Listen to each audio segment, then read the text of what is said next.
आज डॉक्टर मोहन बेलगमवार आमचे मित्र आहेत आणि आज ते आपल्यामध्ये आपल्याला मार्गदर्शन करण्यासाठी उपस्थित आहेत.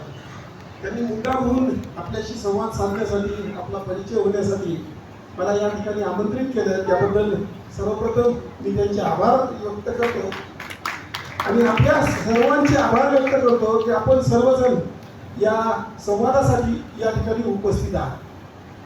मित्र हो, मला नेहमीच आनंद होतो की जो कोणी शेतीसाठी काम करतो, शेतकऱ्यासाठी काम करतो, तो आपल्या देशासाठी काम करतो. कारण पूर्ण आपला देश आज शेतकरी वर्गावर अवलंबून आहे आणि जर शेतीचा उत्कर्ष व्हायचा असेल तर आपल्याला शेतकऱ्याचा उत्कर्ष करणं गरजेचं आहे.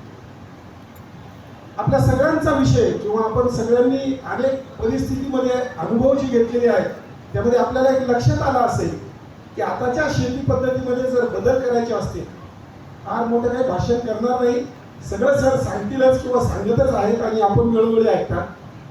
पण जमिनीचं आरोग्य आणि पिकांचं पोषण या दोन गोष्टीला पुढच्या 10 वर्षात पर्याय राहणार नाही जर शेतीचा विकास करायचा असेल.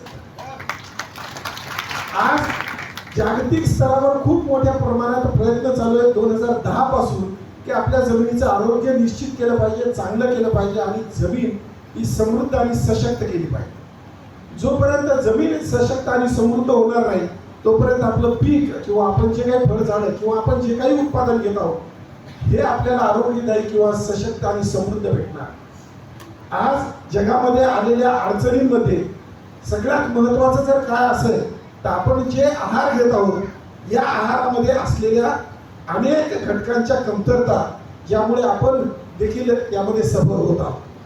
पण हे सगळं ज्यावेळेस जागतिक स्तरावर लक्षात आलं त्यावेळेस असं निश्चित करण्यात आलं की सेंद्रिय शेती हा एक चांगला पर्याय आहे की ज्याच्या माध्यमातून जमिनीचं आरोग्य आणि पिकांचं पोषण हे निश्चित आपण चांगल्या पद्धतीने करू शकतो. आणि मला आनंद आहे की आपण सगळे या सेंद्रिय शेतीचे पालक म्हणायला हरकत नाही. जरी आपण खाजगी क्षेत्रात काम करत असाल तरी आपला वाटा हा मोलाचा आहे आणि आपला हा सहभाग ज्याच्यामुळे सेंद्रिय शेती मोठी होणार आहे. कारण सेंद्रिय शेती केल्यानंतर आपल्याला शेतकऱ्याला समृद्ध होण्यासाठी प्रयत्न करायचे आहे. आज सेंद्रिय शेती करत असताना इनपुट्स किंवा कृषी निविष्ठा या उपलब्ध नाही, पण ज्या उपलब्ध आहेत त्या शेतकऱ्याकडे उपलब्ध असलेल्या ह्या कमी प्रमाणात आहेत. म्हणून आपण वेगवेगळ्या उत्पादनांचा किंवा पर्यायांचा विचार करतो आणि त्याचा वापर करतो. आज ज्या ज्या ठिकाणी सेंद्रिय पदार्थ, सेंद्रिय अन्नद्रव्य, सेंद्रिय खते, सेंद्रिय औषधे या पद्धतीनं आपण वापरत आहात की याच्यापासून उत्पादन मिळालं पाहिजे. कारण बरेचदा तुम्हाला पहिला प्रश्न शेतकरी विचारतो, यामध्ये शेतकरी पण दिसत आहे की आम्हाला सेंद्रिय शेती केल्यानंतर फायदा होईल का, उत्पन्न होईल का आणि ही शेती फायदेशीर आहे. कारण रासायनिक किंवा रासेंद्रिय शेती करत असताना आपण हे सगळं पाहिलेलं आहे की हे होतंय, परंतु सेंद्रिय शेती करत असताना हा अनुभव घेणं जोपर्यंत स्वतः करणार नाही तोपर्यंत अनुभव येणार नाही. म्हणून आपल्याला या सगळ्या फेजमधून जायचं आहे आणि जोपर्यंत आपण सेंद्रिय शेतीला चांगल्या प्रमाणात दिवस आणणार नाही, शेतकऱ्याला तुमच्या सेंद्रिय शेतीच्या प्रॅक्टिसेसवर विश्वास बसणार नाही तोपर्यंत सेंद्रिय शेतीकडे शेतकरी वळणार नाही. कारण सीइंग इज बिलिव्हिंग हा शेतकऱ्यासाठी काय आपल्यासाठी देखील महत्त्वाचा मुद्दा आहे.